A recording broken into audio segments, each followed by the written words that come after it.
because you have to set your life up in a way where there's no option to do it.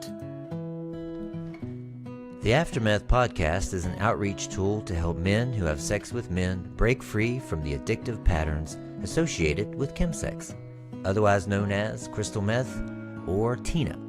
I'm your host, Dr. Dallas Bragg, a former crystal meth user, now recovery coach. Here you will find a repository of tools and resources intended to eradicate the epidemic that is plaguing our MSM population. Please note that the views expressed on this podcast are not to be taken as medical advice. Also, we will be talking about drugs and sex, so if you feel triggered to use, stop listening and contact your local emergency system and or your support network. Let's go. All right. Welcome back to the AfterMeth Podcast. So glad that you're here. If you have been a long-time listener for now over a year that we've been on, or you're just brand new to the podcast, I want to say welcome. And I want to say thank you.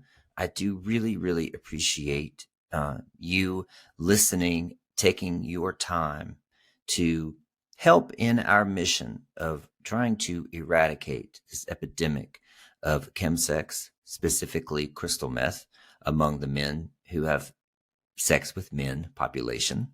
The fact that you're taking your time out to just listen means a lot. But also, if you could go an extra mile and share the podcast with somebody, that would be lovely too. We continue to grow. We hit a record number last month in April of 2025. We had the most downloads ever. It was about 2,500, over 2,500 downloads in a month. For me, that's great. It's continued growth, and actually globally as well. And so what a way to reach out, and what a way to make a difference and get this dialogue and discussion started. And as of right now, I don't think there's another podcast like it in terms of this particular niche that we're talking about. So if you know anyone who is a man who has sex with men, or is a loved one of someone who is entangled in crystal meth addiction, chemsex addiction, then please share this podcast with them. Or if you can, share it on your social media page. I would be greatly appreciative for that. There is a supplemental study guide that will go along with every episode. That supplemental study guide link is in the show notes. Every week, we are going to have journal prompts and reflective questions and key points from the podcast so that you can get as much out of it as possible. We do have a free Facebook community. It's called the AfterMeth Podcast. If you are still on Facebook, there are a lot of people still there. We have that community there too. You can reach out for help. We can ask questions every once in a while in there. Talk about the podcast. I do like to also ask questions in there as far as like what's working with the podcast, what isn't working, those kind of things. We do have a YouTube account, so you can watch the podcast as well. It's the AfterMeth Podcast. Be sure if you try to find us or tell someone to try to find us, add the caveat that you have to make sure that it is not auto-corrected to the AfterMath Podcast. You get a complete different podcast than what we're doing. AfterMeth. I do have a free course, by the way, Reframing Relapse. It's a 28-day course with online video modules, daily journal prompts, guided meditations, and a free coaching session with me. If you're interested in that, the link to the course is in the show notes as well. All right. If you have not rated and reviewed the podcast, I ask that you please do that. Anytime that you interact with the podcast, the algorithm says, ooh, the people like this, and they send it out to more people like you. So I would greatly appreciate that. Although I have heard lately a lot of guys saying, I can't like your content in public because of my job and different things like that, and other considerations like family and friends. And there's a lot of anonymity in this particular addiction because it is so stigmatized. So I also recognize that you might be a lurker and listening to this in private, and that's fine too. I appreciate that you are here. Today, we're talking to Bobby. Bobby has just joined the Recovery Alchemy team, which, by the way, Recovery Alchemy is my coaching program. It's traditionally been one-on-one, but we are kind of playing with and introducing a new group coaching model for that. But it's called Recovery Alchemy, and it has grown so much that I've taken on an assistant coach, and that is Bobby. So I wanted to introduce him to you all, but don't miss at the end. After we are talking, we're going to talk about Bobby's story and introduce him. At the end, we're going to read some listener letters here on the podcast and kind of bounce back and forth in terms of what coaching advice we would offer. So the thing is that these would be DMs. And so there's certain questions you can ask in a DM that are different than what you would ask in person. Because in a coaching experience, you try to really lead, help kind of read between the lines, but help the client get to their own conclusions. But sometimes when you're dealing with a subject like this, you have to step in and say, this will happen if you do that, or this is what I'm seeing, right? You can also, but so it's a little bit different when you're dealing with DMs, but I think we'll have a good time kind of getting an idea of what we would say to you, and you might hear and see yourself in each of these listener letters. I'm guessing that you probably will. And so you might actually get some advice and maybe get some tips and tricks of your own listening to us banter. So don't forget that that's at the end here. So let's talk about Bobby. Bobby was born and raised in Philadelphia. That's in the United States, in Pennsylvania. He graduated from Northeast High School and went on to a graduate college at Widener University with a bachelor's degree in political science and business. He continued his education and obtained his master's degree in public administration. During that time, he worked for a local councilman in the Philadelphia area as a legislative support representative. After a few years of that, he had a career change and went to Temple University to receive his master's degree in finance. He worked in the financial industry as a commercial specialist with Merrill Lynch for several years, providing lending and investing opportunities to large corporate companies across the United States. After his finance career, he decided to move into the education industry. He went back to school to try to obtain his master's degree in special education at Cedar Crest College and became an autistic support teacher and a reading specialist for a local elementary school for students K through 3. After 5 years in education, he ended up going into the recovery field, which we'll find out why. He now works for a small nonprofit harm prevention organization called Savage Sisters Recovery.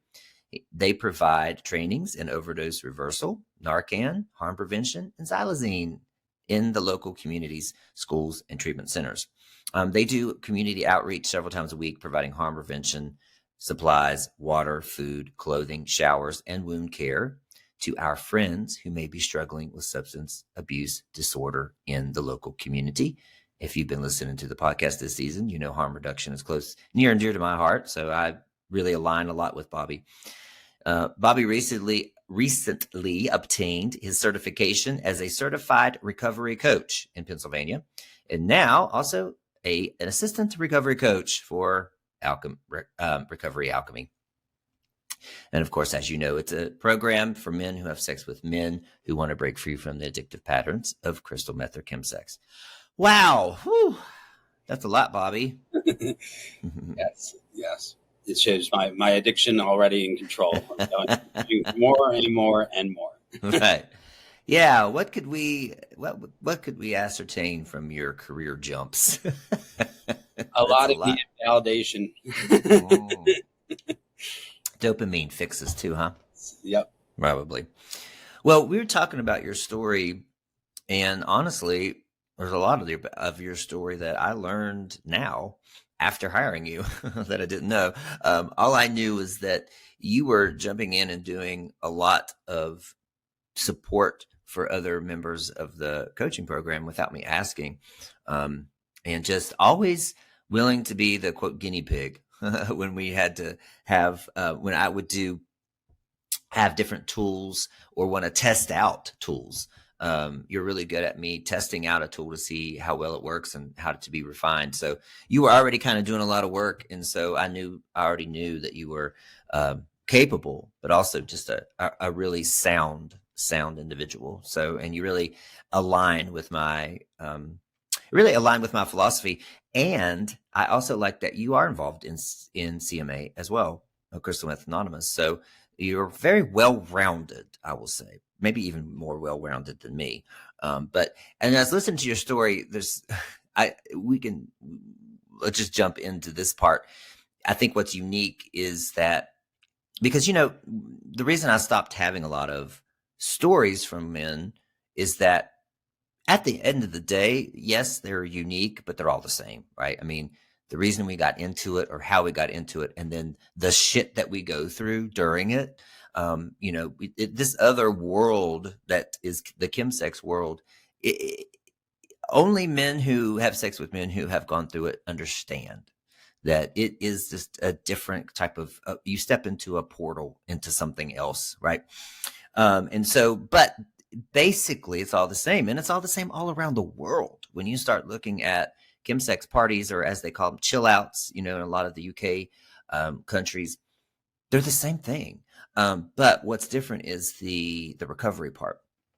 However, yours is a little unique in terms of you were arrested at the elementary school where you were working, which started your recovery journey. So let's just jump in there. And you want to talk about what was that like and what happened? Sure. So how that happened was, so I was in education for 5 years, and what I had off was the summers, which I never had before. And my drug use really took off around 2020. That's when it really went to new levels. And when it went to those new levels, when I had the summers off, I didn't have anything to do but use. And so what I did was the school and the education teaching helped my using and helped to limit it. And that's how I, tried to limit my usage. But when I had off in the summers, it went through the roof. So I started teaching summer school. So that would block me out for another month in the summer. Mm-hmm. So that way I would only have 6 weeks of what at the time I thought was the best time of my life. But by the time summer number 4 hit, I think it was the 4th summer, I was creating new things every summer of crazier things I could do and different ways I could use. And it started getting more dangerous. And, I went from the typical just weekends to, every weekday to, snorting originally to smoking to eventually being an IV user by the end. And for me, GHB was my original drug of choice and meth was my supplement. And between the two of them, it just became into the fact of I needed it to just function. So when I was in summer school the last year, I had 3 days left and I had all the kids' progress reports done. And I don't know why I decided that weekend that I was going to stop then and not wait till school was over. My thought process was, I'm lying to myself if I say I'm going to stop when school's over. So let me start now. And for the next 6 weeks before school started again, that I was going to quit. So I got all my lovely paraphernalia and supplies and put them in my one bag. And that morning going to school, it was just a lot of things happened the evening before. I didn't sleep. Cops were called with my roommate. It was just a mess. So when I was going to work, I was very disheveled and I was withdrawing. And when I got to school, I was basically falling all over the place down the hallway. I tripped in the hallway. They called me into the nurse's station. And when I was in there, they said, they called 911. And when they called 911, they asked me where my ID was. And I said it was in my bag. And they went to my bag and there was no ID in my bag because I took the wrong bag to work. And every other piece of material and every other thing that I would never want another human to see was in that bag. And not only that, I got to have the principal standing there. Now, it was summer school, so no staff was there, but they all came in this 45 minutes. I don't know how they all got there so fast, but the vice principal was there, the principal was there, the director of special education was there, the secretary was there, the cops there, the nurse there, paramedics there, and I'm sitting there and I was in shock, just as much as their faces were all in shock because I was very well liked and it was not expected. So, when they did lock me up and I went to jail that day. And I will say that there was this little room that they put you in before the holding cell. There was this little square room. It was literally I could stand in it. And I don't know, I had this sense of peace that came over me when I was in that room. And I thought I'd be scared and terrified, but I just stood there. I didn't even sit down. I was just this calmness just came over me. It was just finally like in my head, it was like, this is over. Not only is the drug part over, but like my career's over. Everything I ever worked for, all those degrees, everything I ever did in my whole career right now was going to be down the tubes because of the fact that I didn't even know what my charges were yet. But basically what happened at the end of that, which is part of my recovery, is that after getting attorneys and everything else, I was offered treatment court, and I looked at it, and I was offered it 7 months into my sobriety. So I was already 7 months sober at the time. And I looked, I was like, my God, I was like, I did all this already. So it was to, basically, if I complete the program, I don't have any charges. Mm-hmm. So I went into this program, and the reason I chose it is, one, I feel like you cannot put enough especially with meth and GHB for me, you can't put enough barriers up.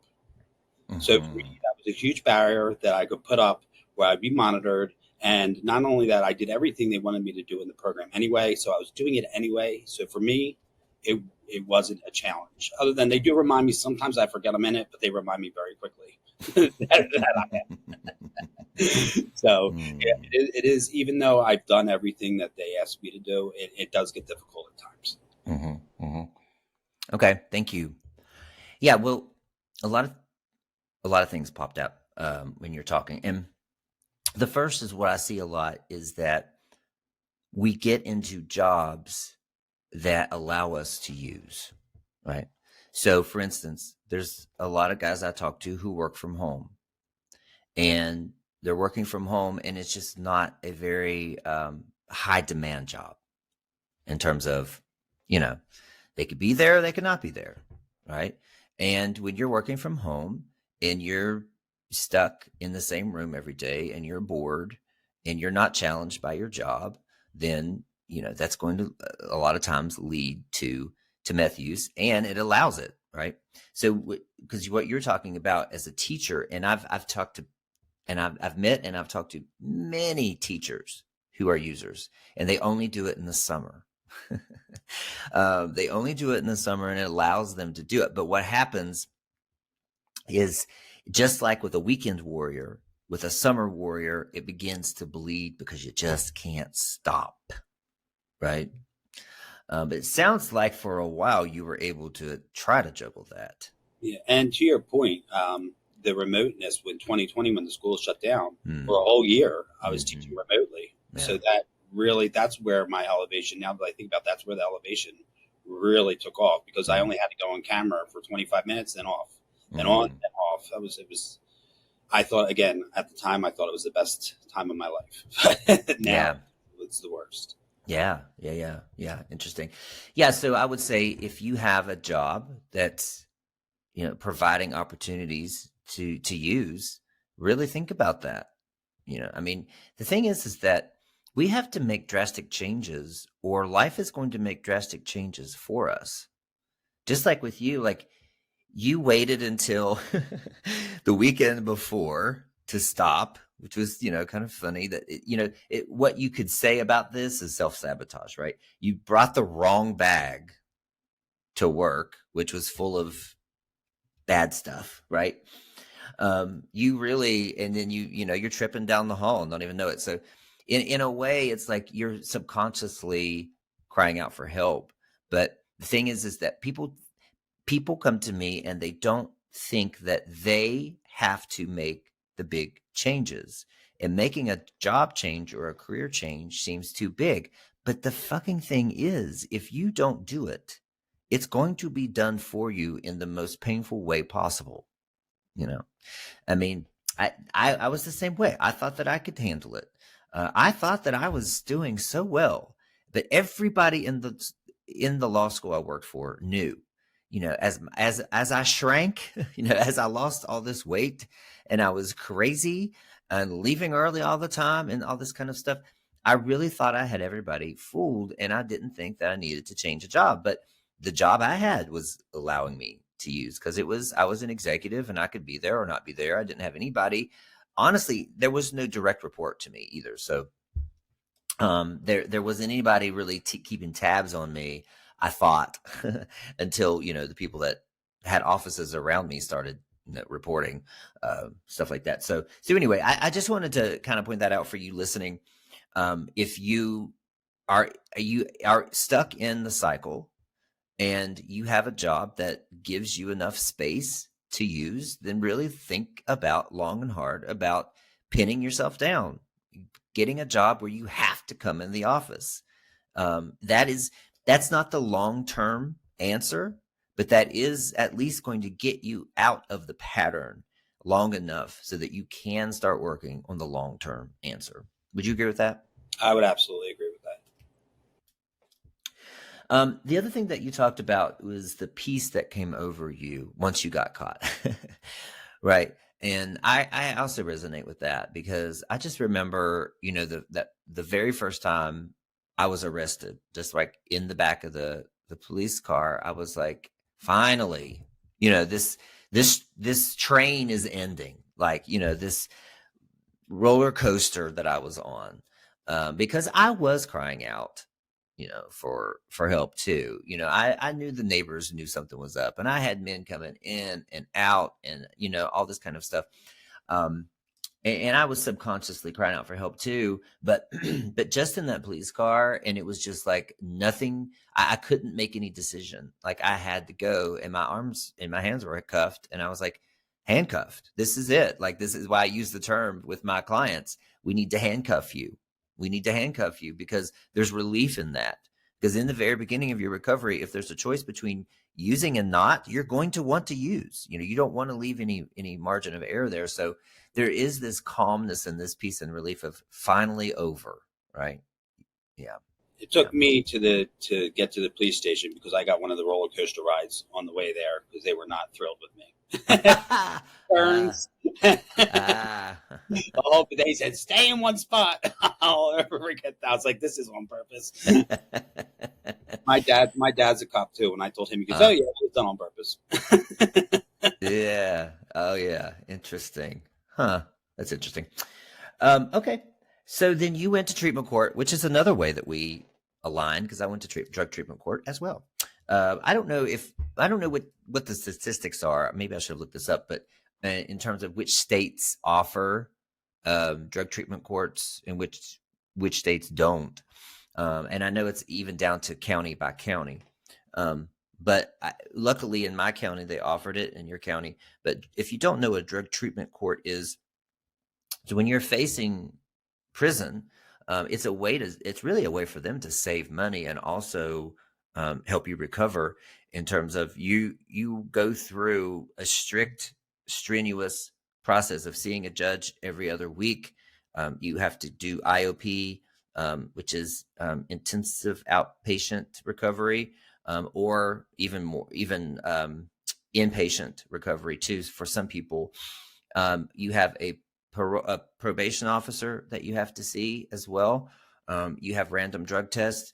This was my life for about 14, 15 months, I guess. Maybe even longer than that, because I had to start over once because I took a shot of vodka. And for somehow that stayed in my system for 4 days. That was really weird. But anyway, it's pretty intense. Like you said, you have to jump through a lot of hoops. But if you can do it, I got through, and my charges were not only dismissed, but they were expunged from my record altogether, and I didn't have to pay for that at all. It was worth it. So, and then in that time, the idea is that you get a taste of what life could be like without drugs in it, right?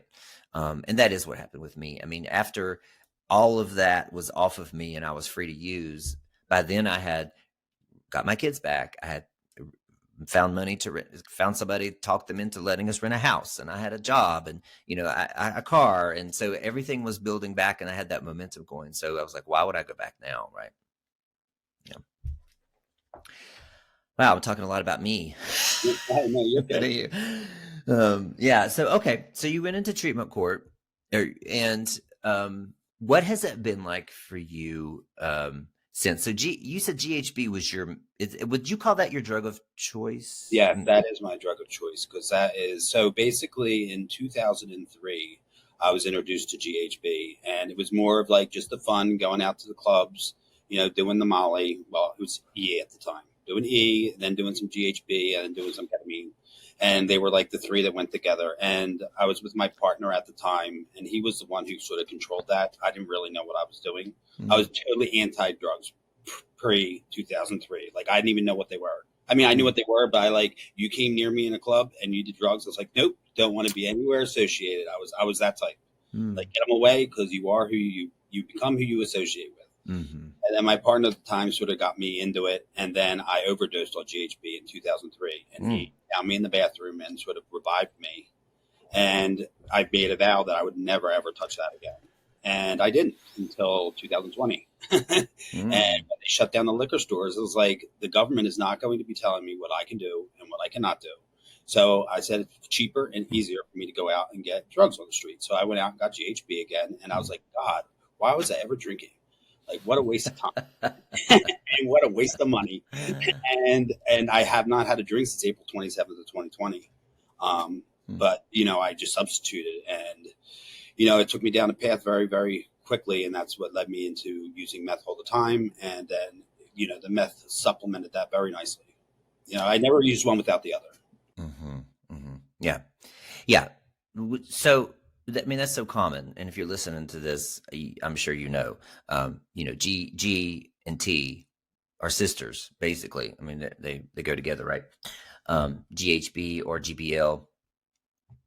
The use of GHB, I have found it commonly, guys will say that they're kind of using it on a daily basis without meth, but that it eventually does lead to want to use meth. I used it some too. I mean, yeah, I used it. It's dangerous, right? I mean, I even sold it. The thing is that I don't think I was a distributor. I sold it for somebody, but we would water it down depending on if we needed more money, right? Or who we were selling it to, for somebody we didn't know.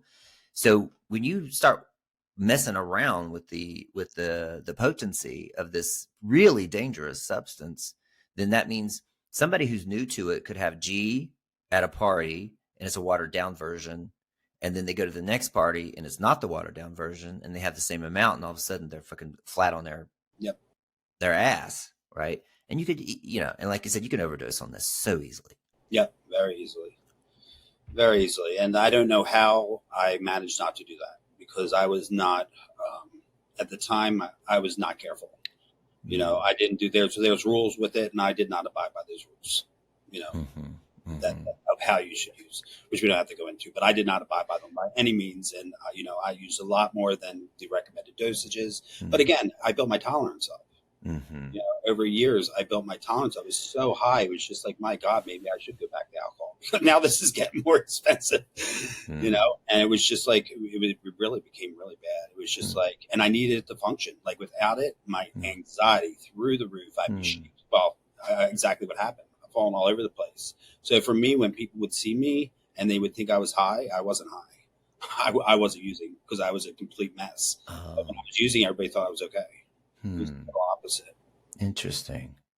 So the GHB made you function, or you had to have it to function. The meth, not so much, but the GHB you had to have every day to revive. And so GHB would liven me up, and the meth would calm me down. Okay. So it was like sort of like a balance, sort of like using Adderall and Xanax. Yeah. Okay. Interesting. All right. Wow. Okay. And so going along here, GHB, and then did you use with other people? Did you have the parties and the hypersexuality? Yeah. So I was on Grindr, and I lived across the street from a bathhouse. So wow. I was in the neighborhood, living across the street from a bathhouse with my own place and the apps, and it being 2020 and working from home. I mean, I had every variable that could help me use successfully. And at the time in my head, having the best time of my life, it made the access very easy. And all I did was go on Grindr, and I had people over all the time. There was a front desk, which, I just told them to use one name, so it looked like it was the same person signing in and out all the time. And it was just like, and they knew just that, like, they would call upstairs. I'd be like, yep. And it was just like a revolving door. It was awful. I mean, it didn't seem awful at the time, but now when I think about it, it was awful. It was just so easy. It was so easy to get so deep in that addiction, which I did. And, I got kicked out of that. They had a board meeting about me in that apartment complex, and they kicked me out for other reasons. I did other things, but the things they should have kicked me out for, they didn't. But they had a board meeting and they voted me out for being an endangerment to other residents. Mm. And then that led me into moving home with my family, which I thought would help my addiction.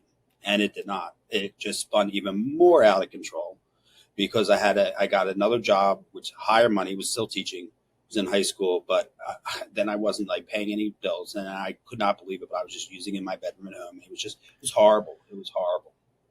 And this And was then after. Okay, go ahead. after the school, then I moved into an apartment thinking that this would be my new start. So 3 new starts, all within a 6-month period, and they all failed miserably. Each new start became a worse program until I ended up in jail. Mm-hmm. So why do you think the new starts were worse? So you living with your parents, you didn't have any bills or anything, and you used in your bedroom by yourself. Yes, that is when I was introduced to Zoom. And that is when I Okay. totally isolated, and my new Okay. friends were all people on the Zoom accounts. Okay. And that's Okay. when I was turned into complete isolation. And when I moved to the other apartment, I thought things would go back to the way they were with the old apartment. Well, actually, I thought that I would just try to clean up, but it never happened. The total isolation, totally alone, totally thinking everybody on Zoom was my friends, literally. And I ran my own rooms, had my own rules, and literally I had people like hosting my room. So like I would just come back in and it'd be running while I was gone. So it was a mess. And it was just, for me, that was all about it's so much easier validation. And for me at the time, I thought it was true validation, but, I didn't realize how little validation that really was. But in the twisted mind of me, under the use of substances, I thought that it was great. It's like I get validation by all these people now instead of just one. Oh, right. Okay. And then what was the next arrest? So then that was that was my only arrest. So when I got arrested, I ended up going to rehab for 90 days. Okay. So basically my recovery started out with me doing everything on my own. I wasn't forced treatment at first. So I went to rehab for 90 days. And then when I got out of rehab, I was not coming to live with my family. I chose to go to a halfway house. Well, I tried to go to a halfway house, and I could not get into any halfway houses because they didn't test for GHB. So they would not let me in because I told them that was my drug of choice. So I found a recovery house called Savage Sisters, who I work for now, which I was terrified. Like, I didn't even know what a recovery house was when I was in rehab. And I didn't know what to expect. And when I got there, I was terrified. I thought I was going to be discriminated against. I thought because of being gay and being with all these straight guys, it was going to be an absolute horrifying experience. And it was not. It was the total opposite for me. It was just the connection. First of all, getting connection with straight men amazed me because I didn't think that was possible for me. And just the connection with other people who wanted to do the next right thing and in recovery helped me. And, I did very well there. And then I became a house manager. Then I obviously became hired by the organization, and I'm still working for them now. And it was just great. So it was the connection that I got and the living with other people and being able to get social again without having any drugs involved. That was the biggest part for me. Like, I wasn't able to go out or become social with anybody without a drug in my system. And being in the recovery houses really helped me regain that social lifestyle that I'm able to have now without having substances in me. And then, so I had a lot of times. And so then treatment court happened. But just to go into my story real quick, I went through about 18 months of sobriety. So I had 18 months of sobriety, and, I got very involved with CMA. I'm a 12-stepper. And when I say 12-stepper, a liberal 12-stepper. So I have a very liberal stance on some of the things, but, I take what I need and leave the rest. And so I started going, and I got very involved. I became secretary of my one home group for an AA group. Then for the CMA group, I became the intergroup rep for the CMA group. And then for the intergroup group that I was part of, I became the hospital and institutions person to go out, and we spoke at all hospitals and institutions, giving our, strength and hope to those treatment centers. So I got very involved, and then I started noticing that around Christmas time, my work gave us a 2-week break. And when that happened, I didn't make any plans. I didn't do anything because I felt like I was so involved in doing so much. I thought I needed a 2-week break. And so I did. I literally laid in bed for 2 weeks, watched things on TV, stuff I never did because I'm always active, going like 24/7.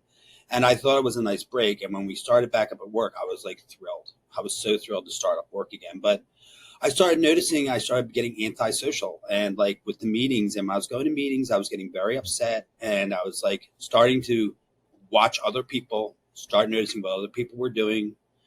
Other people were upsetting me in business meetings, and I started like, they were just getting me upset with their disorganization and just things that did not get me upset pre-December were getting me upset. And I was always going out and helping people. I went to help this one person who was getting evicted from their apartment. And I guess they call it DID.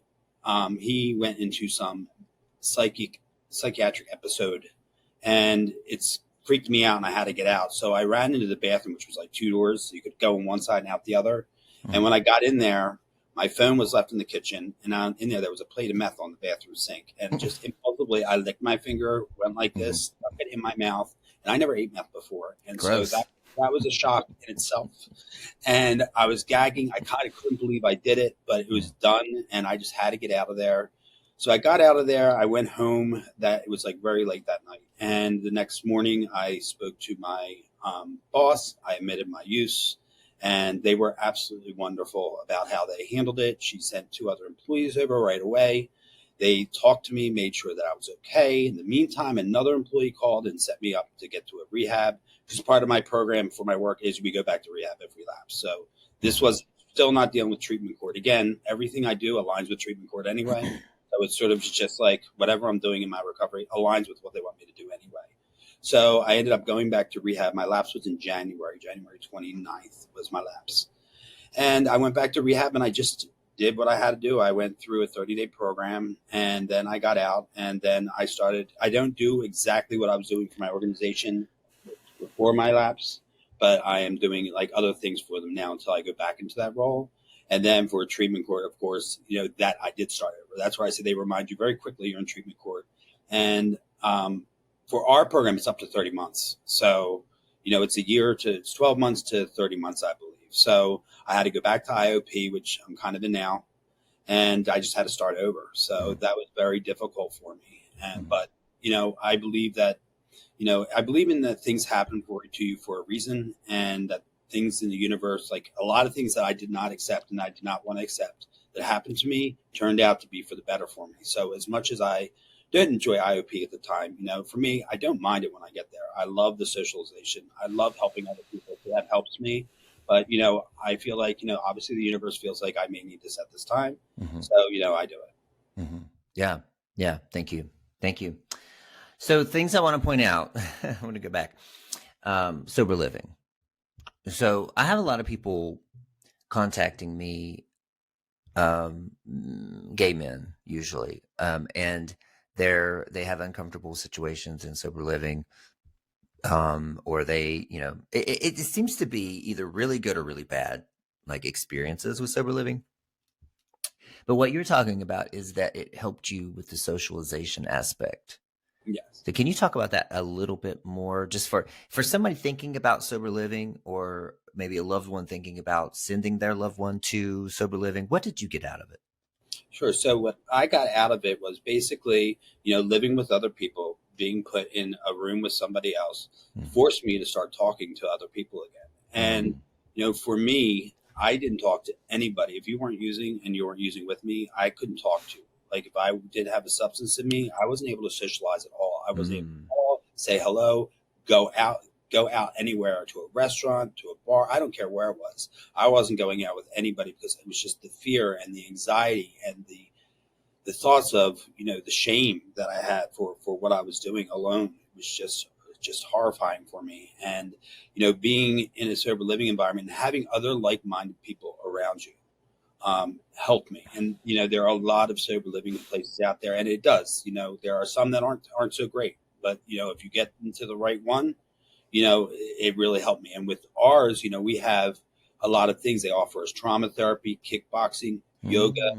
So it gets you involved. So they have other forms of therapy. And then we also do offer our men all smart recovery. We are required to go to 90 meetings in 90 days to help with the socialization. And then we have like a Be Well therapy, because in my sober living, we believe in all pathways to recovery, not just a 12-step program. So we offer three pathways. and you can choose which pathway you would like to use. And Nice. so that helped a lot too. And Nice. especially getting no straight men. Like, I did not have any straight friends, and Ah. that alone was an adaptation for me. Mhm. And it just went well. I got along with them, and that just helped me grow, and it helped me Mm. communicate, and helped me learn that could be accepted. Mm. Key that they accepted me for who I was, Mm. and I did not think that was going to happen, and that was Wow. key in my sober living, is Wow. the acceptance by all Yeah. the other men in the program, which I did not expect. Love that. Love that. Yeah, there's such healing, and there's big healing, but there's a big fear a lot around a lot of us. So when we come out of this, when we come out of this chemsex world, a lot of us do not trust men. Period. We didn't trust men a lot anyway. As growing up gay, but then what we experience on this drug, we a lot of times not only don't trust ourselves anymore, but we don't trust other men, right? And then we're traumatized by the experiences as well, often, not always, but often. But there's such big healing in being able to not only find intimate relationships, not intimate in terms of sex, but vulnerability with other men, especially straight men. There's big healing in that. I will say I've talked about this on the podcast, but my recovery group wasn't even a recovery group, right? It was just people. It was a group of people. And a lot of them were straight middle-aged women, but some of them were straight men. And I was so scared. I would not talk to them. That's just how I was anyway. I had this block against straight men.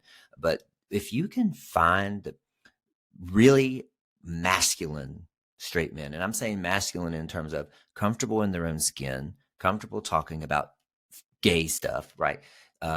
Very much caring, vulnerable, and not scared to ask for help, not scared to show their sensitive side. That to me is real masculinity. And when you can experience that with straight men, there's big healing in that.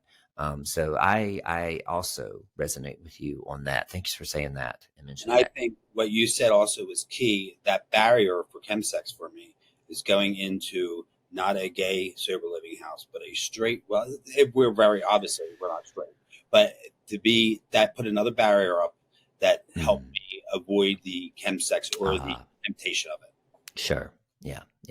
Now, of course, we've had gay affirming sober living on here, and there is a place for that too. And maybe you're not ready to be around a bunch of straight men, right? Listen to yourself. Either way, there's healing. Yes, thank you for that. So you talked about on something else. You said you're a liberal 12-stepper. I think it's funny. But what you said was key, and what I've said on here before is take what resonates with you and leave the rest. Like, you don't have to, just because, I hear so many people say this, like, I'm an atheist, or I don't believe in God, or whatever, or I have trouble with the God part. I get that. I do. Like, I have trouble with a lot of parts of it, but I can also attend a roundup and just take the great parts of it, like the stories and the healing, and the experience and all that kind of, like, I can take those parts and ignore the rest, because that's what you do as an adult, right? I mean, that's what you do as an emotionally stable person, is that you can just take what's good for you. And so there's this block, and then people use me as permission to not go to 12-step meetings because of the problems that I have with some of the people in them. And that's not good either. Like, don't use me as an excuse to say, well, Dallas doesn't like 12 steps, I'm not going. That's not true, right? You don't have to buy into it 100%. But like Bobby is saying, is he takes what works and he leaves the rest. Period. And it's enough that works that he keeps going. And there's socialization. And a lot of times when you're in a city, where else will you meet sober gay men? Right? Where else are you going to? And that's key. For me, the meetings and the 12-step fellowship is all about the socialization. That's why I go, and it helps me, exactly what you said. It helps me meet other gay men who are in recovery, and I don't have to go on Grindr to do it, because it's sort of like where else are you going to go to meet these people? Like, Mm-hmm. it's very hard to go out, and if you're trying, especially early on in recovery, and you're trying to meet other gay men, that they're not out doing something or another that may not jeopardize your recovery, depending on what your drug of choice is. Mm-hmm. So that's key to me with the 12 steps is the socialization and the meetings. Mm-hmm. Yeah. Then go ahead. Yeah. Go ahead. Oh, I was just going to say, in addition to the 12 steps, I have a therapist, a trauma therapist that I can do. And then, of course, your program, which is the most important part of my recovery. I started listening to you. My friend recommended your podcast. You think you were on podcast 2 or 3 when I first started listening to you. and I was totally sucked in, and I loved everything. And then, I started with your group in August, and, your recovery program has been, to me, the most help for my recovery. Well, thank you. And I did not tell you to say that. Yeah. Yes. Thank you for that very much. Yeah. I mean, keep adding stuff in, whatever you can, right, to get the job done. So I want to zoom in on something, and that is the signs leading up to when you lick the plate. If you're going to relapse, what's the worst way to do it than eat it? I'm still mad. I still try not to think about it, because the last thing I want to do is put myself into that. Let me go use it. Right. Yeah, good thing though, right? Yeah. So you were saying, and I remember this happening, right? I remember you coming to the group and saying, I'm so frustrated with my CMA. Like, I'm stepping down. I'm not going to the meetings anymore. I could tell you're irritated. And then there was something that I remember right before you had your lapse. And that was when there was one night I switched from Zoom to, another platform for us to meet as a group. And the platform was so horrible. Like, it was really hard to work, but you were so triggered by it. You were so frustrated.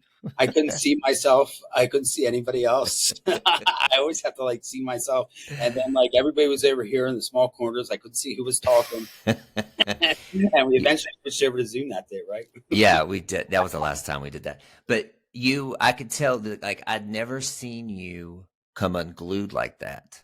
Because you were always pretty, and so I didn't see the sign. I mean, I saw the signs, but I didn't really think it through in terms of he's headed toward a lapse. And so I want to point that out to say, a lot of times we have to really look holistically at how we're changing. And one key way, and it's not getting on Grindr, is, yes, maybe a sign that you may be starting to relapse, or when you start being hypersexual and you start hooking up, or blah, blah, blah, blah. But the other parts are, think about how dysregulated you are emotionally and how irritable or frustrated you might be. For instance, even in traffic, I can tell when I'm headed for an emotional relapse how much road rage, by the amount of road rage I have, because there's something about that that's signifying that I am dysregulated, right? There's something building up in me. There's something off, that I need a break. I need some self-care. I need something. I need to express some emotion. I need to talk to somebody. For me, I know, I'm like, why did I just fucking flip him off and scream when he pulled out in front of me? That is not me, right? One of the first things that my mother noticed when I was going through drug treatment court, one of the first things she noticed was, she goes, I've never seen you so calm. This guy almost backed into me in the parking lot. I didn't even flinch. I just, quietly backed up or whatever. And she was like, you would have been screaming at him before. So I point that out to say 18 months out, Bobby was 18 months out of abstinence. And then there were signs saying to him, you need something. You need to express this anger. You need to look at yourself. You need to take some self-care. You need a break, whatever it is. There's some things that you need to take care of, because emotionally, the irritability, the frustration, something was off. And so that's just something that I think that we don't pay enough attention to when we're in this cycle, right? And that's another great use of journaling. That's why I count down. I have a cycle every 90 days. Every 90 days, I can tell from probably 50 to 90, something's going to happen. Like some type of quote unquote relapse is going to be an assessment from the universe. I don't like tests. I don't like when people say I'm being tested, because test is pass fail, but an assessment from the universe shows you where you are, right?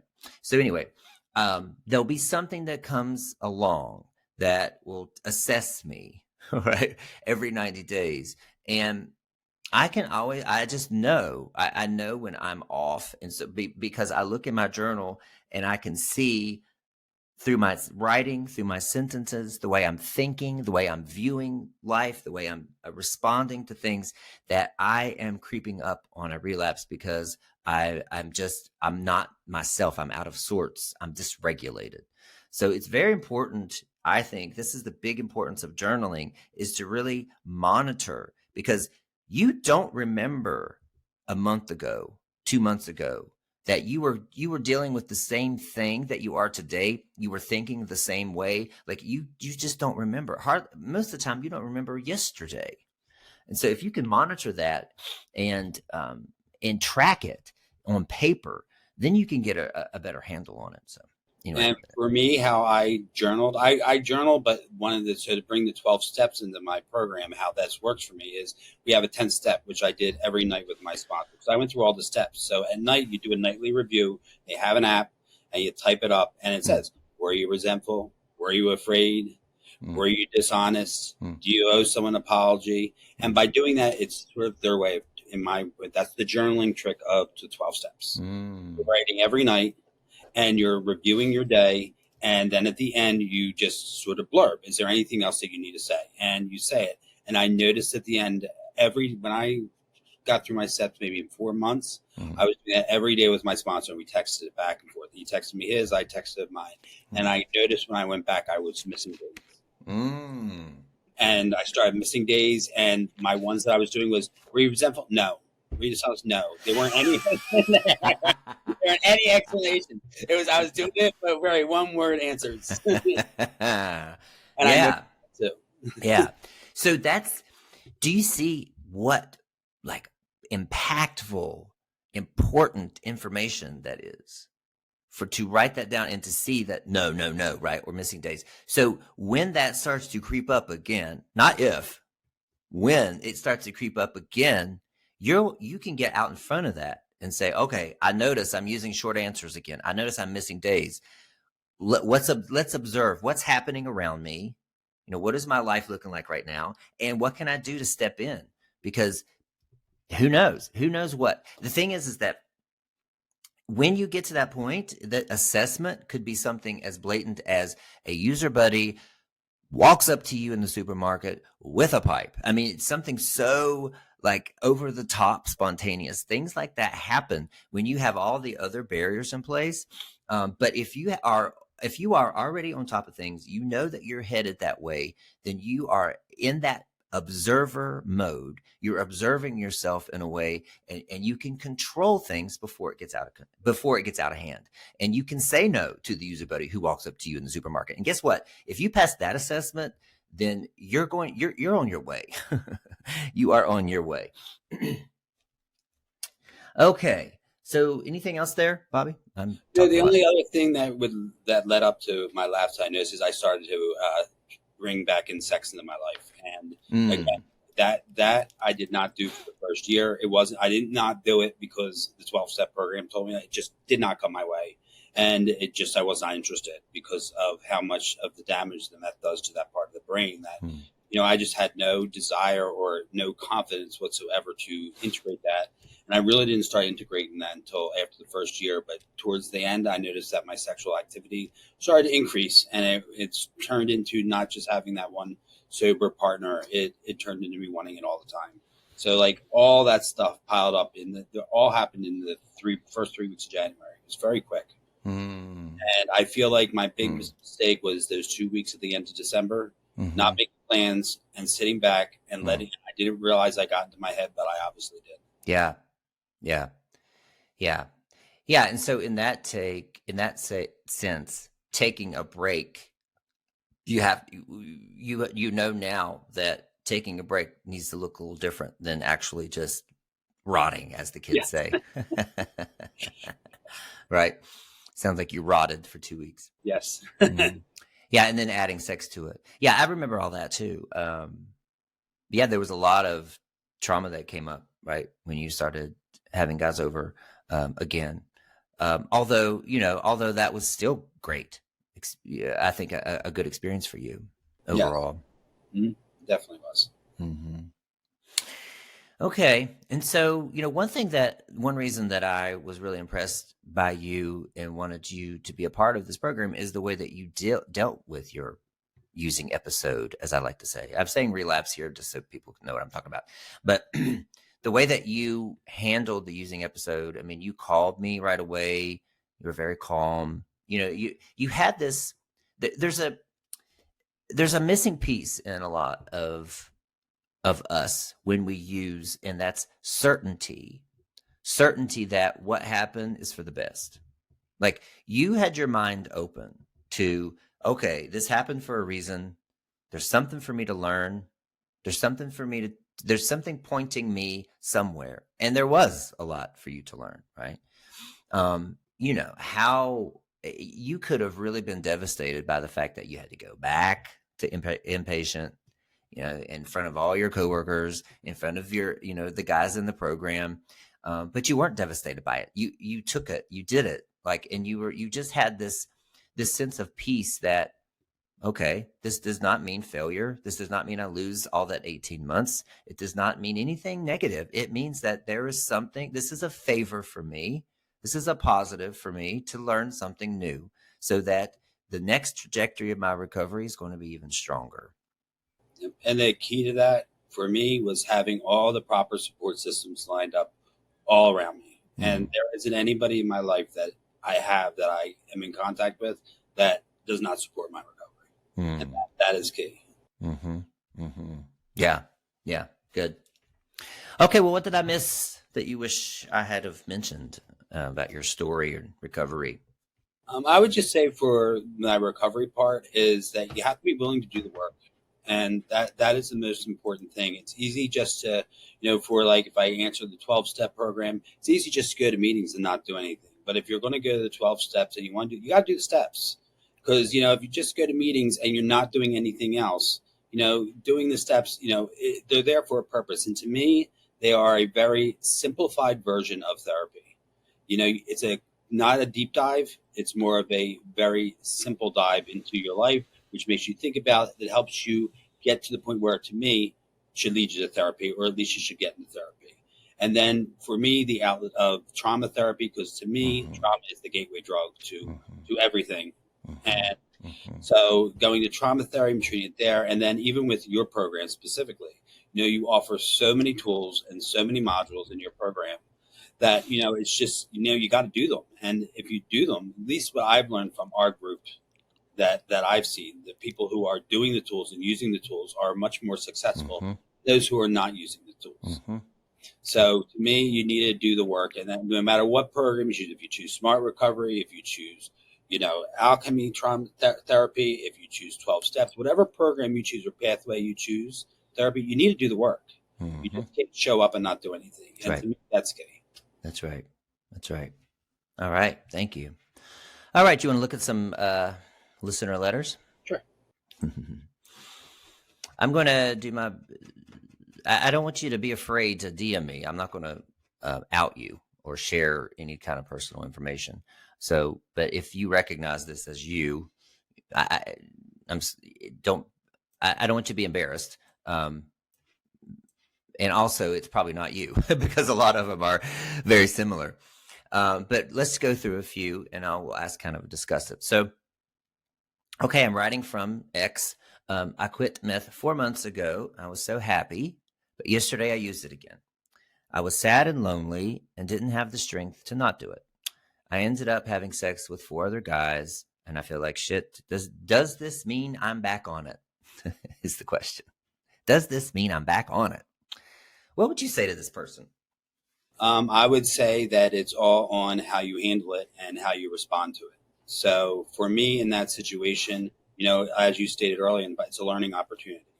He already identified in that statement alone that he was lonely. He identified the things that he was craving.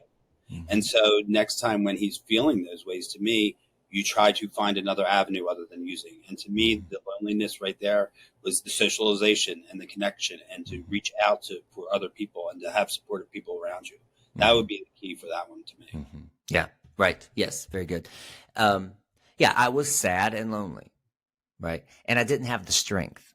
So when I see I didn't have the strength, that to me, it indicates. So I find that people are either fall in the victim category or the perfectionist category. I wrote about this today in the newsletter, but this person is using victim mentality, right? I didn't have the strength not to. And to me, that sounds like, I mean, I'd have to ask more questions. And I did. I think I did. I talked with this person. You don't have the strength, right? It's willpower and strength not to is actually what I say is bullshit, because you have to set your life up in a way where there's no option to do it, right? So you had access to it somehow, either through Grindr, through user buddies, through whatever. You had access to it. You got sad and lonely and you did it. And like Bobby said, yes, the sad and the lonely is so if you're sad and lonely, you got happy and connected through crystal meth, right? And connected with 4 other guys. And the other thing too, I want to tell you, if you write to me, you try to shock me with what you did during use. It doesn't. Like there's nothing that could shock me. And a lot of times I could tell that you're giving all these details out of a place of shame. You're not alone. Like we've all done it. 4 guys, hell, that was 1 hour for me, and most of the time when I was using. Okay. So it's just, I just want to say that too, that please drop the shame about what you did during it, because we all do it and we've all done it. But I would say, yes, sad and lonely. What could you do to get happy and connected? Are you connecting? So you've quit for 4 months. What have you done in 4 months to build your circle, to build new friends? What have you done in 4 months to figure out why you're sad?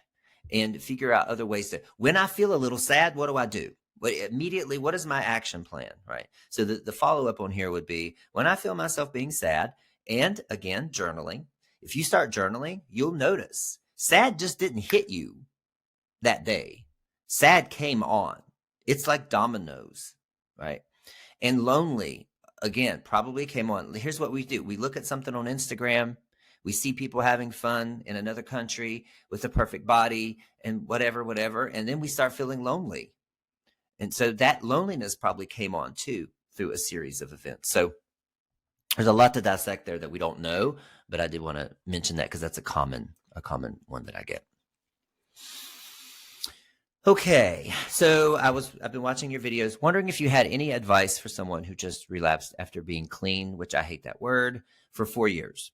How can I make sure it doesn't happen again?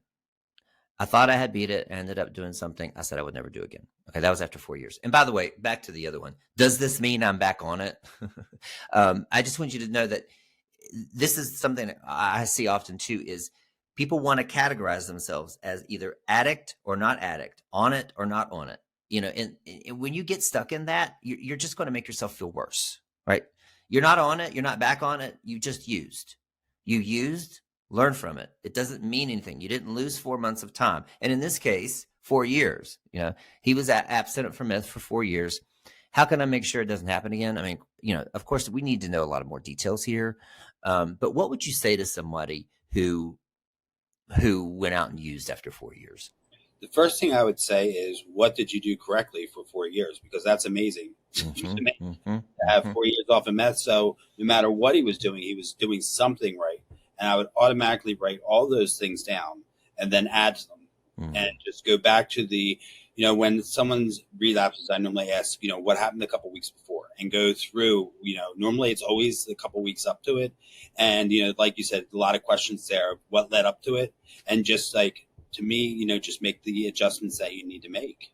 And to me, depending on what the answers to those questions would be, is just, you just have to make some adjustments. And he has 4 years under his belt, of 4 years of doing whatever that person was doing correctly that gave him 4 years, even if he white knuckled it. That's amazing to me that you were able to white knuckle it that long. I'm not saying you did. I'm just saying, however he got the 4 years, stick with that and add.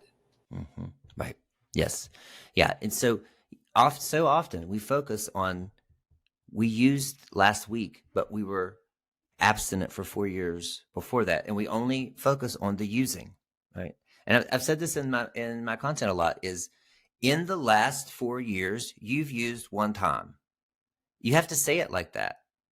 Like you have to say it you have to zoom out and reframe it so that it's more empowering. Okay, in 4 years, I used one time. That doesn't mean anything, right? I thought I had beat it, and which also indicates a battle with yourself. Like, and if you're trying to beat something, there's a winner and a loser. And in this, there isn't. There is just you finding out what is causing it, why your body wants it. Why did you go back? What was it, that part of you that wanted to use? What was it trying to help you with? Was it trying to help you with feeling validation? Was it trying to help you deal with something? There's a lot of information we don't know here, but there's a lot of questions. And another thing I would say is, when you use after 4 years, make a video right away in the come down to your future self. Make a video, and you need to look as bad as possible, which shouldn't be a problem, right? But really make a video and say, this is what you get when you use. This is how you feel. This is what, this is the emotion that you have. Like, really get into these videos, and then you watch that video every day for the next 90 days or further. And I'm telling you, that will get in your head, and that will keep you from deciding to use or not. Okay, let's see. Okay, so this person smokes. He is not a community smoker. I'm trying to rephrase this so it doesn't call him out. Okay, I use it to start my projects. So he sells things online, and he does other projects like that. So he's using it for energy and organization. What would you say? He smokes it about 4 times a day. For me, what I would say to that is, meth is obviously very addictive, and that is how I started. I was using it for energy, and I was using it to work, and I actually, just instead of using my Adderall, I would use meth because it was cheaper than the Adderall, and I could, I wouldn't run out of it. And that using it for energy and using it for work, I would say I did that for probably a good year and a half, maybe 2 years before I really spun out of control. So all good intentions, and especially when you can be productive on that drug, it's such a sneaky drug that sneaks up on you, and it looks like it's all used for very good intentions, and you look like you're productive, and it looks like it makes sense, and then it sneaks up on you. And so my best advice there was to try to find energy through other outlets. Try to, that's a lot more. To me, it's a lot more when you're in the early stages of meth. To me, it's a lot harder to quit than when you're in the later stages, because you haven't yet felt the pain that drug can seriously cause you. That's right. Yeah, that's right. Yeah, I mean, it is addictive. I mean, amphetamines in their earliest form, well, besides Hitler and all those kind of things, but in America, it was mommy's little helper, right? It was little amphetamine pills that kept her thin, but also gave her energy to get through the day. And it's still mommy's little helper a lot of times, because when I hear from a lot of straight women, they're smoking a bowl in the morning or throughout the day to get everything done they need to get done. Like get the kids everywhere they need to do, get the house clean, be sexual for their husband, meet all the demands of everything that they're trying to accomplish. They're using it for it. And now they're on the treadmill, right? They're on this cycle of they can't stop, because once they stop, their body just shuts down, right? And I would assume that's the same case with this gentleman. He's been using it for many, many years. It looks like 20 years, over 20 years, over 2 decades. But you're right in terms of it's easy the textbook answer is find your energy somewhere else, right? But you have to go through a detox. You have to go through a detox. And I always suggest when I have men contact me like this, you have to have a friend. Like you have to have a buddy or family member, somebody who cares enough to nurse you through the detox, because it is going to be fucking hell. Not only just the body fatigue, but the emotional spiral, you know, it is just like something horrible, right? But you have to go through that detox, and I would suggest maybe a medical detox for you if you don't have a friend. And then, like Bobby said, let's find energy somewhere else. You cannot continue to take in these chemicals into your body. It's just it's not sustainable for much longer. And if you weren't feeling the effects, of course, you wouldn't have written me. Okay. This person has I've been a tea user for many years. Now it's affecting everything in my life. I want to stop and lead a normal life. I have a great career in blank, corporate world, a wonderful home, amazing family and friends, and I'll lose if I keep going down this path. I promised myself that last time was it, but I can't bring myself to stop. He uses once a week to once every 10 days. He uses it with others, in a party scene. He never has to buy it, which is another thing that I run across quite often, is there's a lot of men out there, especially, this is my own, anecdotal, but like cute bottoms never have to pay for it. But he never has to buy it. The guys have it always, right? And then what else he says? He smokes it, meets the guys on Grindr, but he does have one regular. I've never been a full-time everyday user, but I do it enough to cause significant impacts, right? So this past month, he used it twice, which was more than usual. Well, no, he used it on his days off. That's what it was. And he has no one to talk to about it because he feels the shame and the guilt. Okay. And what else? Yeah. And so that's it. So what's happening here? This is, if you were to look at those Tina archetypes I had, he's, I don't know, functioning Fred or something. I forgot who it was but he's upholding a life. Like, he's got all the relationships, all the sober relationships going. He's got the great job. Everything is intact, right? But he's in the background doing this. And it's like on his days off, and he's lying to people. He's not showing up. He's like spinning plates, basically. But he's like, I'm still have this great career. So these guys that contact me, and I'll let you speak in just a minute, but these guys that contact me is like, how can I be so successful in business, in career, in relationships, in finance? How can I be so successful, but not successful in this area, meth use? And I say to them, you are successful. You are a successful meth user. You're able to do it in a successful way because you're still functioning. While all these guys around you are falling apart, you're functioning. So you are actually a successful meth user. So it actually tracks with everything else that's going on in your life. But when you are isolated like this, what would you tell him? What would be advice for this guy? Functioning Freddie, we'll call him. Well, first, he reached out to you. So that was the first positive step, that he is looking for ways to look out. So to me, he's heading in the right direction there. Whereas my first advice would look for help somewhere, and since it's anonymous, for me, there's plenty of places that, he can go. Like, for instance, he's reaching out to you, or he could get some therapy or go to a trauma therapist. And especially when you're in that situation, you don't want to lose anything. Rehab's not an option. And that's where I feel like, for example, your program is an awesome program and awesome option for people, because it's so anonymous. And for me, it's so raw, the shares and the directness of what people are going through, and the connection and the community.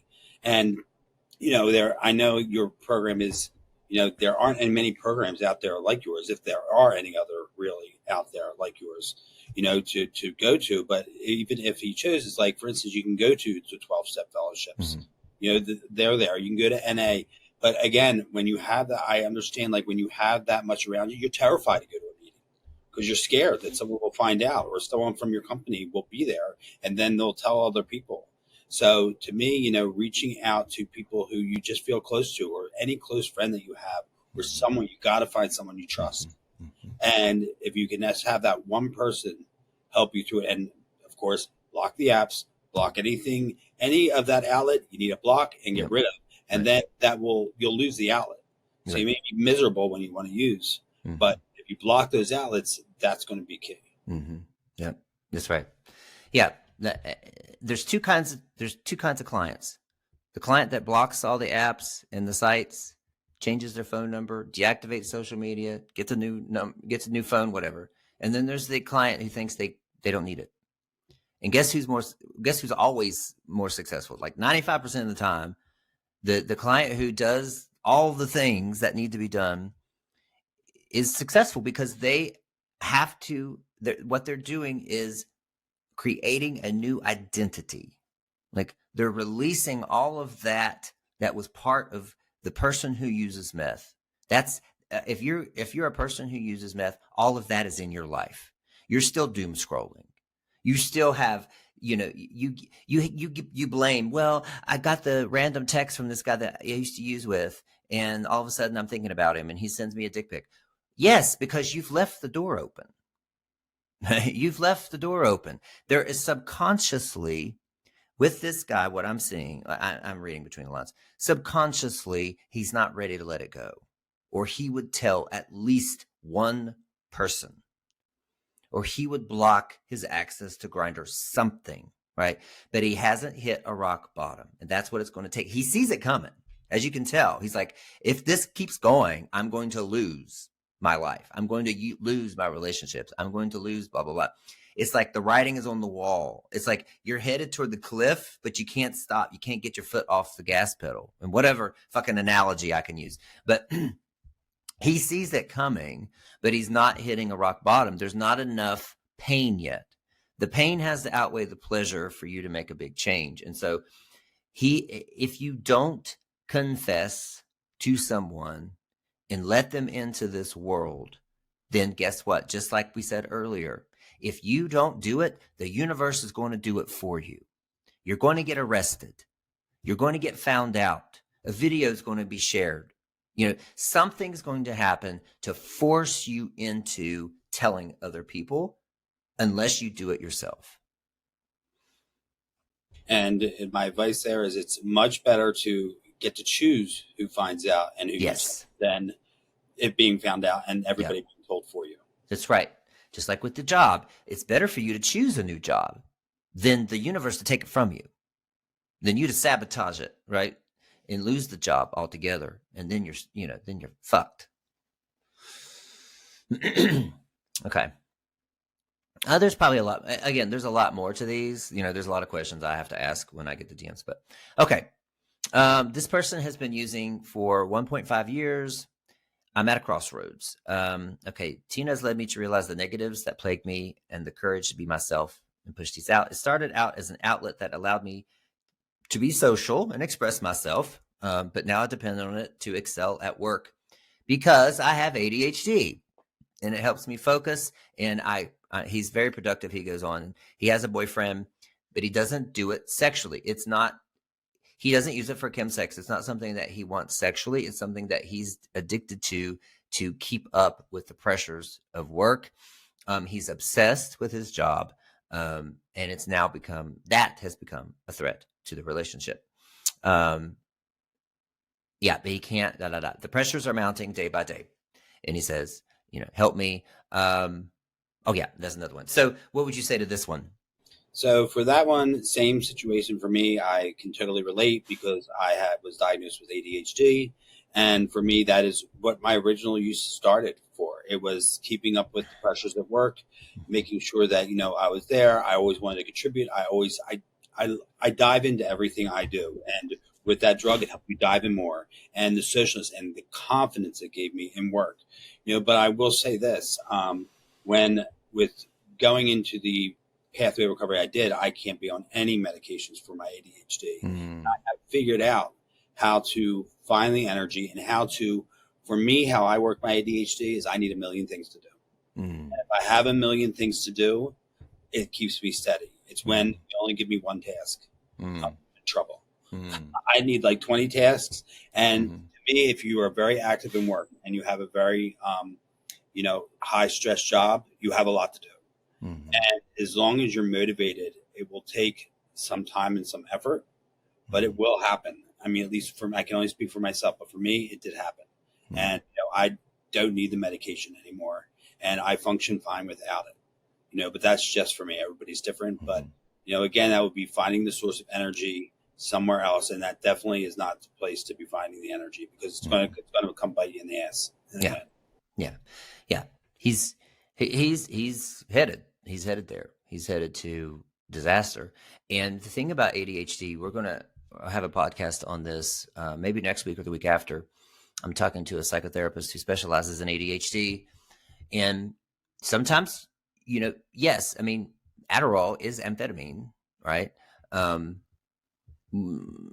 Sometimes you can go on a low dose Adderall and get some of the same effects. It may not give you the long term energy or the focus that meth uses, but you really don't need that much intensity anyway, right? There's an issue here. Like, why are you obsessed with work? For one thing, right? Why are you letting your relationships falter because of your job? What's going on with this job, and what's going on with you trying to prove, what are you trying to prove here, really? But this idea of ADHD, that's a big one, because some people go on Adderall and that it will cause them to relapse. Some people can go on enough meth to it acts like Adderall, right? Which is kind of what he's doing here. There's a lot here to dissect, but the fact of that, I have ADHD, and you need to go to. I would suggest going to a doctor and switching from, at least ratcheting it down from meth to Adderall. Now Adderall may not be the long-term solution, but at least it will get you. You don't have to quit cold turkey. But there's a lot you can do here to kind of control things. But I think the deeper issue is, why are you work obsessed? Right? Something's happening there beyond meth. And meth could be making him work obsessed also. I mean, it changes your brain so much that's maybe what he's tweaking out on, right? Yep, it makes you hyper focused on one thing, and you dive into that, and it's very hard to unfocus from it, because that's what it's Mm-hmm. for. It's to help you focus. Mm-hmm. Mm-hmm. Yep. Let's see how much time we have here. Cheer. Okay. All right. Here's one. So I've been using since 2012, on and off. I typically will go 2 or 3 months without her, Tina. I use it alone, rarely with others. Out of my entire using, I would say 97% of it has been alone. I've identified triggers, but I've noticed recently that boredom, and admittedly, these recent surreal 100 days of 47, which is Donald Trump in office, has been a subtle influence. Yeah. So I'm going to jump in here and say, you guys that are writing into me and saying that Donald Trump, that you're relapsing because of Donald Trump and his administration, I want to say to you that you're letting him win. If you're upset with that, you're letting him win twice. It's like drinking the poison and expecting him to die, basically.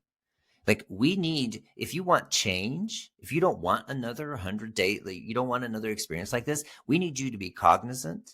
We need you to be involved. We need you to be healthy. We need you to be a part of the solution. But going and using meth because of Donald Trump, I don't, to me, it just does not make any sense whatsoever. And to me, it should be an incentive not to use more than anything else. So I do want to say that first. The other part is this brings up a really important topic of isolation. There's a big wave of guys calling me and contacting me who are using in isolation because they're either bored or they're trying to escape some type of emotional hardship or discomfort in their life. So anyway, what would you say to this isolator, Bobby? I'll let you go first, or I'll let you go now. Yeah, no problem. I would say, as per the isolation for me and my addiction, that's where I ended up. It's just, it's showing you what the drug does to you. Is just like everything that it originally did for you in the beginning, it is no longer doing for you, and you completely isolate. You use and you feel like it's doing exactly what it did for you in the very beginning, whatever that may be, whether it be confidence, whether it be socialization. The drug ends up doing the total opposite effect of what you started using it for, at least for me.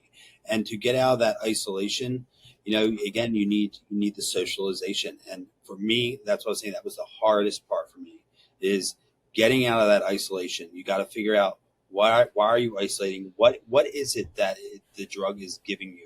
What is it that you want? And you got to find a way to replace that and get what you want without using that drug. And that's a lot easier said than done. But that's where you need to focus to get yourself out of isolation. And again, it's finding that support, finding that friend, or finding someone who can support you and be with you in those lonely times to get you out of the isolation. Mm-hmm, mm-hmm. Yeah. And I would say, I also think boredom is bullshit. And here's why. Here's what I mean, is that you're not bored. You're just not challenged. Like, you don't have an incentive. You don't have a compelling enough vision for your future. That's why you're bored. And that's one of the first things we do in this program is the prophetic vision. And if you want a free webinar, I have it right on YouTube, where I lead you through an hour and a half of creating a vision for yourself. And if you don't have a compelling enough vision to move you forward, then you are going to be bored. Because if you don't know where you're going, how do you move forward? And so we're stuck, and we blame boredom when there's 5,000 other things you could be doing. And I'm guessing boredom means I'm doom scrolling too, right? But you have to really dig in to say, who am I showing up as in the next 6 months? What's a vision for me? Not goals like I want to do this and I want to do that. Like, what is a vision is a blueprint for who you are, what your values are, how you show up, how you respond to life, what you think, how you perceive. I mean, there's a lot of things. Like, if you don't have all of that planned out, if you don't know, and you're not trying to get better every day, then yes, you're going to be bored. And the last thing you'll want to do is meth, because you know that's going to put you behind every fucking time. Every time it's going to put you behind. That's what I want to say about that. Anything, Bobby? No, that was perfect. Okay, let's do one more. Try to see. Sorry, laughing at my response to that one. Okay. All right. Yes. So this person, they moved from one city to another, right? To get away from it, right? And this person is in a highly populated city where it is everywhere, right? So there's some cities in the world, Los Angeles, New York City, London, Berlin, Melbourne, Toronto. There's some of these larger cities where you don't even have to have Grindr, right? You can walk down a certain street and get it, right? You can go to a certain neighborhood and the guys walking around are on it.